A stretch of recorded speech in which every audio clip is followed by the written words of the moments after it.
first time since 1990, the St.Clair Saints men's cross-country team took home the OCAA gold this past weekend. And here to tell us a little bit about that is the OCAA Rookie of the Year, Thador Tekhli, and head coach Paul Boots. Thanks for joining us. Thank you. Thank you.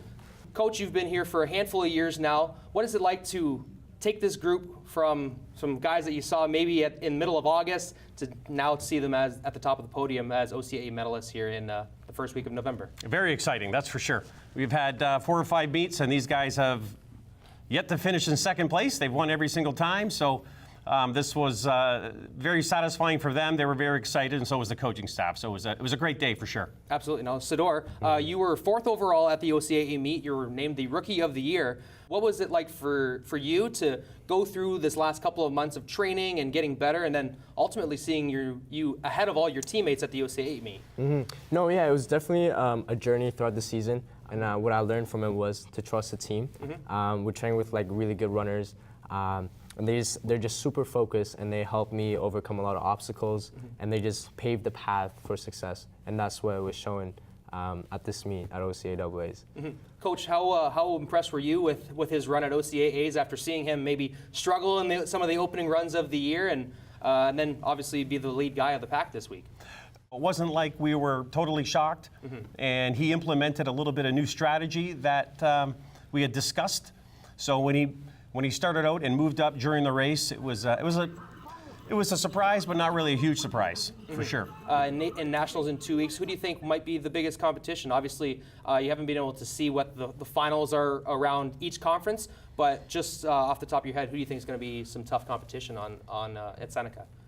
Yeah, like you said, we haven't seen the results, but there's a school last year, SAIT from Alberta. They were on the podium last year, and they have all their 4 runners back, so they have experience, so I expect them to be right in the hunt. A couple of schools from Quebec. Also, I think one of them, Sherbrooke I think they won it last year. So they're back. They don't have all the same runners, so they're missing a couple of their gunners, but they're back, and another school from Quebec's pretty good, and obviously we're good too. Recently, the Windsor Essex County Sports Hall of Fame held their induction ceremony for the class of 2018, and a member of that class is 6'11" basketball player Richard Shaw. Shaw started his career at Sandwich High School and then went on to play collegiately for the Marquette Golden Eagles. The 93-94 Sandwich Sabres team, coached by Tom Gloucester, a 40-5 record. You're making school history as the first ever time that Sandwich won SWASA and OFSA titles. Pretty good times back in high school. Yeah, I was coached by Mike Gloucester and Mike Gloucester, Tim Sanders, 2 great guys, and they put together a great team. I had a great point guard who would feed me the ball, Mike Piccioni. I had great guards and Jamie Hall and Jay Harkarufka. Great forwards, Fabio Tedesco, Dean Foreman, and I was lucky enough to play with some great players, and they made me look really good. That's pretty good. You remember your starting lineup all the way back in high school. Well done. Marquette University comes knocking on your door. Tell us how that unraveled. Coach Brumpton, Jerry Brumpton, we had runs at Low when we were younger, and I was getting recruited I was going to actually commit to the University of Detroit, Michigan, and I went and I said, Coach Brumpton, I wasn't really happy, and my next 2 choices were Marquette University and Michigan State University.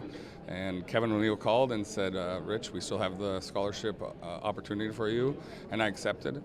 And on the other line, we had call waiting at the time, and Judd Heathcote called and said, we have your opportunity, you still have a chance here, and I couldn't go back on Marquette. So that's how it's kind of really, thankful for Coach Brumpton for, giving me them opportunities at Low and bringing all them colleges in there to kind of come and see me play. It's a man of integrity. When you go with Marquette first, you don't go back on your word. Well done.